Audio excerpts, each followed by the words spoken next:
Assalamualaikum warahmatullahi wabarakatuh. Bismillahirrahmanirrahim. Perkenalkan, nama saya Muhammad Sukron dari kelas 5A Program Studi Ilmu Al-Quran dan Tafsir, Fakultas Usuluddin dan Studi Agama Universitas Islam Negeri Mataram. Baik, pada kesempatan kali ini saya akan menerangkan atau menjelaskan beberapa kaidah yang terdapat di dalam ilmu qiraat beserta imamnya. Langsung saja kita masuk ke kaidah yang pertama, yakni kaidah mad wajib muttasil. Mad wajib muttasil ialah apabila ada huruf mad yang bertemu dengan huruf hamzah di dalam satu kalimat. Contohnya terdapat di dalam Al-Quran surah Al-Baqarah ayat ke-17 yang berbunyi A'udzu billahi minasyaitonir rajim falamma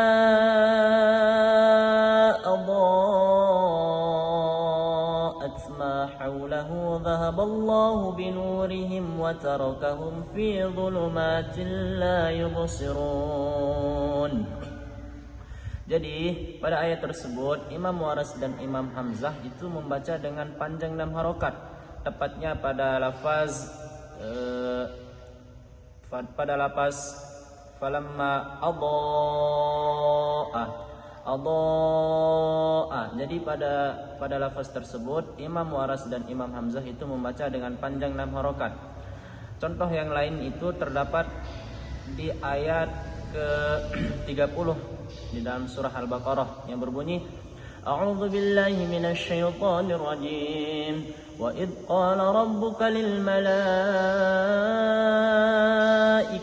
inni ja'ilun fil ardi khalifah. Jadi pada lafaz wa id qala rabbuka lil malaikati, jadi pada lafaz tersebut Imam Waras dan Imam Hamzah itu membaca dengan panjang 6 harokat. Jadi begitu. Kita lanjut ke kaidah yang kedua, yakni kaidah mad jaiz munfasil. Mad jaiz munfasil ialah apabila ada huruf mad yang bertemu dengan hamzah di lain kalimat. Contohnya itu terdapat di dalam Al-Quran surah Al-Kahfi ayat ke-10 yang berbunyi A'udzu billahi minasyaitonir rajim إذ أوى الفتية إلى الكهف فقالوا ربنا آتنا من لدنك رحمة وهيئ لنا من أمرنا رشدا. Jadi Imam Waras dan Imam Hamzah juga membaca pada lafaz Rabbana itu dengan panjang 6 harokat. Jadi begitu. Kita lanjut ke kaidah yang selanjutnya, yakni kaidah mad badal. Apa itu kaidah mad badal? Kaidah mad badal ialah apabila ada huruf mad yang bertemu dengan hamzah. Apabila ada huruf mad yang didahului oleh huruf hamzah. Jadi begitu. Contohnya itu terdapat di dalam Al-Quran surah At-Tin dan Al-Quran surah Al-Bayyinah. Tepatnya itu pada ayat ke-6 dan ayat ke-7. Di surah At-Tin itu terdapat pada ayat ke-6 yang berbunyi A'udzu billahi minasyaitonir rajim إلا الذين آمنوا وعملوا الصالحات فلهم أجر غير ممنون. Jadi Imam Waras pada hukum ini, pada kaidah ini membaca dengan panjang 2 harokat, tepatnya itu pada lafaz illal ladzina amanu. Jadi Imam Waras itu membaca dengan 2 harokat, bisa dengan 2 harokat, 4 harokat dan 6 harokat. Contoh yang 2 harokat itu sudah saya bacakan tadi. Sekarang contoh yang 4 harokat. Illal ladzina amanu. Sekarang contoh yang 6 harokat. Illal ladzina amanu. Jadi begitu.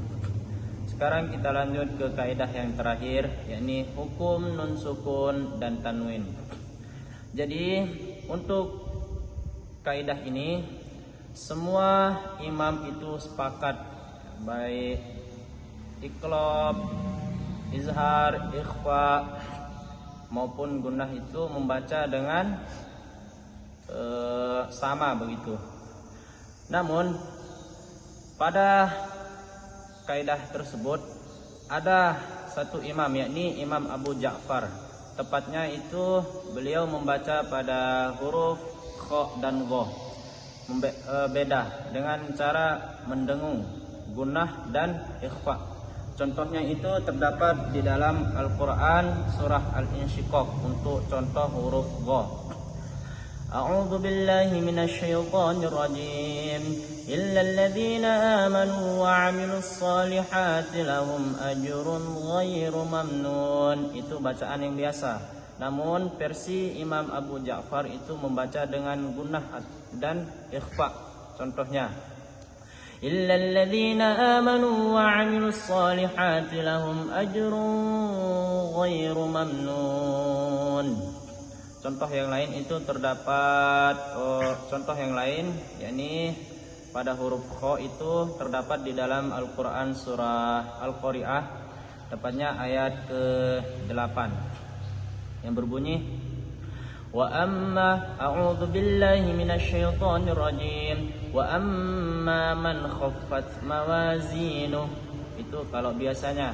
Namun versi Imam Abu Ja'far itu membaca dengan gunnah dan ikhfa. Contohnya, wa amma man khaffat mawazinuh.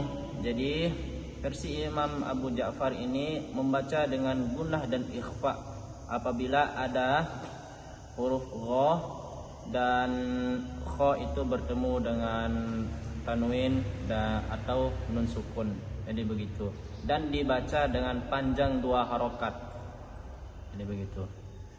Baik, mungkin hanya itu saja penjelasan dari saya.